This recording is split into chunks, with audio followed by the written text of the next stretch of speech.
శ్రీ వెంకటరమణ గోవింద గోవింద అనాథరక్షకావత్ బాంధవ గోవింద గోవింద రమావర సత్యనారాయణ గోవింద గోవింద. భక్తులందరికీ వైశాఖ మాస శుభాకాంక్షలు.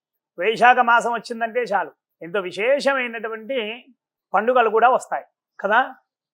ప్రధానమైనటువంటి పండుగలలో అక్షయ తృతీయ ఒకటి, ఆ తర్వాత వైశాఖ పౌర్ణమి, ఆ తర్వాత ఆంజనేయ స్వామి వారి యొక్క పుట్టినరోజు. అలాగే పౌర్ణమి కూడా ఎంతో విశేషమైనటువంటిది. మనకు పురాణాలు ఉన్నాయి. మనకున్నటువంటి మాసాలలో కార్తీక మాసం ఎంతో పవిత్రమైనటువంటిది కదా. అందులో కార్తీక మాస పురాణం కూడా ఉంది మనకు. అలాగే వైశాఖ మాస పురాణం కూడా ఉంది మనకు. మరి వైశాఖ మాసంలో ఏ భగవంతుడి యొక్క ఆరాధన చెయ్యాలి అంటే కనుక ఈ వైశాఖ మాసంలో లక్ష్మీనారాయణుల యొక్క ఆరాధన ఎంతో ఎంతో విశేషమైనటువంటిది, ఎంతో ఎంతో పవిత్రమైనటువంటిది. వైశాఖ మాసము దాన ధర్మాలకు పుట్టినిల్లు. ఈ వైశాఖ మాసం అంతా కూడా విపరీతమైనటువంటి ఎండలు ఉంటాయి.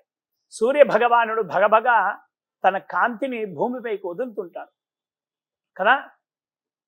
మరి వైశాఖ మాసంలో ప్రధానమైనటువంటి దానాలు ఏమి చెయ్యాలి, ఎటువంటి రోజులలో చెయ్యాలి అంటే కనుక అవసరాన్ని బట్టి, ఉన్న పరిస్థితులను బట్టి మనం దానాలు చేయాలి ప్రథమం.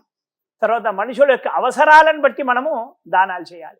ఈ వైశాఖ మాసంలో ప్రధానమైనటువంటి దానం ఏమిటంటే నీళ్లు, చలివేంద్రాలు ఏర్పాటు చేయాలి. మనం బాటసారులు ఎంతోమంది కూడా ఒక ఊరి నుండి ఇంకొక ఊరికి బయలుదేరుతుంటారు పనుల నిమిత్తం కదా.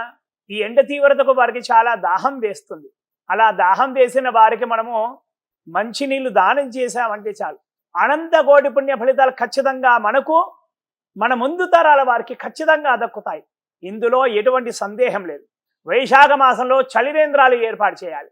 అలాగే గోశాలలు ఉన్నాయి, గోవులుండే శాల గోశాల, అక్కడ నీటి తొట్టెలు ఏర్పాటు చేయండి. అలాగే మన ఇంటి చుట్టూ కూడా ఎన్నో పక్షులు సంచరిస్తూ ఉంటాయి, వాటికి కూడా చిన్న చిన్న నీటి తొట్టెలు ఏర్పాటు చేయండి. అలాగే ఎన్నో జంతువులు కూడా మనకు చుట్టుపక్కల సంచరిస్తుంటాయి. ఉదాహరణకు కుక్కలను చూస్తుంటాం, పిల్లులను కూడా చూస్తుంటాం కదా. వీటికి కూడా నీటి తొట్టెలు ఏర్పాటు చేసి పెడితే కనుక అనంత కోటి పుణ్య ఫలితాలు ఖచ్చితంగా మనకు, మన ముందు తరాల వారికి ఖచ్చితంగా దక్కుతుంది. అనంత కోటి అంటే అసంఖ్యాకం, అపరిమితం. పరిమితం అనేది లేదన్నమాట వైశాఖ మాసంలో. ఇలా చేస్తే కనుక ఇంత విశేషమైనటువంటి. అలాగే దానాలు, చాలామంది ఎండ తీవ్రతకు తట్టుకోలేని వాళ్ళు చాలామంది కూడా ఉంటారు. వారు వృత్తిరీత్యా పనులు ఖచ్చితంగా చేసుకోవాలి కదా. అలాంటి వారికి మనం ఛత్రం అంటే గొడుగు దానం చేస్తే కనుక చాలా చాలా మంచిది. అలాగే పాదరక్షలు దానం చేస్తే కనుక చాలా చాలా మంచిది. అలాగే నీళ్ళ కుండ, ఒక మట్టి పాత్ర కుండ నీళ్లతో సహా దానం చేస్తే కనుక మంచి ఫలితాలు వస్తాయి. అలాగే ఫలదానాలు, ఫలాలలో రాజఫలం మామిడి పండు, మామిడి పండు దానం చేస్తే చాలు పితృదేవతలందరూ కూడా సంతోషిస్తారు. ఇంకా ఎటువంటి దానం చేసినా కూడా పితృదోషాలన్నీ కూడా తొలగిపోయి ఇంట్లో సుఖశాంతులు ఖచ్చితంగా వెల్లివిరుస్తాయి. శుభకార్యాలన్నీ కూడా సకాలంలో సక్రమంగా జరుగుతాయి. బంధుమిత్రుల యొక్క సహాయ సహకారాలు కూడా మనకు పుష్కలంగా ఉంటాయి. ఎంత విశేషమైనటువంటిది ఈ వైశాఖ మాసం. దాన ధర్మాలకు పుట్టినిల్లు వైశాఖ మాసం. భక్తులారా, అనంత కోటి పుణ్య ఫలితాలు సంపాదించుకోవాలి. మనము మన ముందు తరాల వారు సుఖ సంతోషాలతో ఉండాలి అంటే కనుక వైశాఖ మాసంలో అనాథలకు, అభాగ్యులకు సహాయ సహకారాలు చేయండి, దాన ధర్మాలు చేయండి. ఆ వైకుంఠవాసుడి యొక్క సంపూర్ణ అనుగ్రహాన్ని పొందండి.